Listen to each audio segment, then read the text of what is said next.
Africa কবিতা রচনা করেছেন বিশ্বকবি রবীন্দ্রনাথ ঠাকুর। এটি একটি ফরমায়েশি কবিতা। কবি অমিয় চক্রবর্তীর অনুরোধে রবীন্দ্রনাথ ঠাকুর এই কবিতাটি রচনা করেছেন। এটি পত্রকূট কাব্যগ্রন্থে রয়েছে। এখানে প্রথমেই আফ্রিকা কিভাবে বিচ্ছিন্ন হয়ে গেল সে ভৌগোলিক কারণ তিনি বর্ণনা করেছেন। তারপরে আফ্রিকা অর্থাৎ আফ্রিকার মানুষ প্রতিকূল পরিবেশে কীভাবে বেড়ে উঠল, টিকে থাকলো তার বর্ণনা। তারপর সভ্য জগতের করালো ছায়া আফ্রিকার উপর পড়ে যে নির্লজ্জ ইতিহাস রচনা করলো তার বর্ণনা আছে। শেষে আছে কবির ক্ষমা প্রার্থনা। তো আফ্রিকা মহাদেশ ভৌগোলিক কারণে বিচ্ছিন্ন হয়ে যায়, অন্যান্য মহাদেশ থেকে আলাদা হয়ে যাওয়ার কারণে সেই মহাদেশটি সভ্যতার আলো থেকে বঞ্চিত হওয়ার ফলে সেখানে বড় বড় বৃক্ষ মহীরুহ সৃষ্টি হয়, জন্মায়।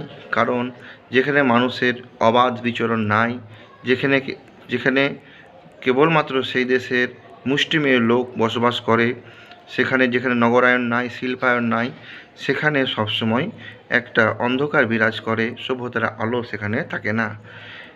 এইভাবে কৃপণ আলোর অন্তপুরে চলে যায় আফ্রিকা মানুষেরা এই প্রতিকূল পরিবেশে নিজেদেরকে টিকিয়ে রাখে, বাঁচিয়ে রাখে, নিজেদের রূপকে ভয়ঙ্কর উগ্রভাবে তৈরি করে, নিজেদেরকে ভয়ঙ্কর রূপে উপস্থাপন করে ভয়ঙ্কর প্রতিকূল পরিবেশে তারা বেঁচে থাকে। প্রতিকূল অবস্থাকে তারা হার মানায়, সংখ্যাকে তারা হার মানায়, তারা বেঁচে থাকার মন্ত্র শিখে নেয়, প্রতিকূল অবস্থার মধ্যে টিকে কী করে থাকতে হয় শিখে নেয়। তারপরে সভ্য জগতের করালো গ্রাস, সভ্য জগতের মানুষেরা তাদের সম্পদ লুট করার জন্য সেই মহাদেশে পাড়ি জমায়।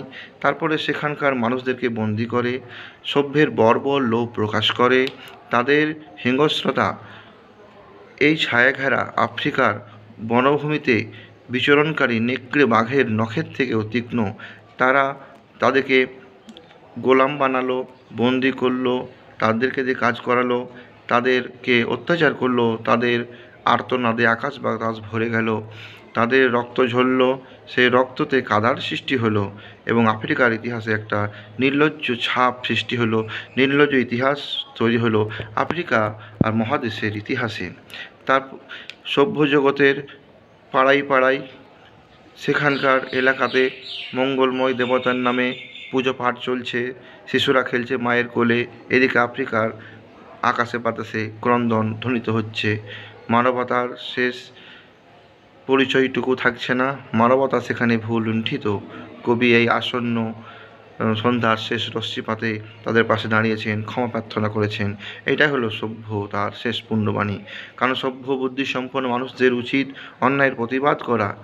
সভ্য মানুষেরা দুর্বল মানুষদের, আফ্রিকা মানুষদের উপর যে অন্যায় অবিচার করেছে, যে নির্যাতন করেছে, তার জন্য শুভবুদ্ধিসম্পন্ন মানুষের এগিয়ে এসে সেই অরাজকতা বন্ধ করা উচিত ছিল, কিন্তু তারা কিছু করেনি। তাই শেষ বেলায়, শেষ লগ্নে যদি না তাদের পাশে দাঁড়ানো হয়, সেটা বড় বেদনার হবে, বড় অপরাধের হবে। তাই কবি দাঁড়িয়েছেন তাদের পাশে এবং ক্ষমা প্রার্থনা করেছেন। এটাই সভ্যতার শেষ পুণ্যবাণী। এই কবিতা থেকে 5 নম্বরের একটা কোয়েশ্চেন পড়ে, খুব ভালো চিরচিহ্ন দিয়ে গেল তোমার অপমানিত ইতিহাসে। এটা 5 নম্বরের প্রশ্ন পড়ে। এটা 2024-এ পড়েছিল, 25-এ আসবে না। 2025 সালে কোন থেকে বেশি ইম্পর্টেন্ট এই বাংলা কবিতা থেকে, বিশেষ করে অসুখী একজন থেকে 5 নম্বর, 3 নম্বর পড়ার কথা আছে, পড়তে পারে। তারপরে প্রলয় উল্লাস থেকে, আয় আরও বেঁধে থাকি থেকে তার সারাংশটা, তারপরে অস্ত্রের বিরুদ্ধে গান, এইগুলি কিন্তু খুব ইম্পর্টেন্ট প্রশ্ন। তবে অভিষেক থেকে এবার কোনো প্রশ্ন পড়বে না, কারণ 3 এবং 5 নম্বরের একটা করে প্রশ্ন পড়ে গেছে, মানে 5, 3, 8 নম্বরের প্রশ্ন পড়েছে এখান থেকে।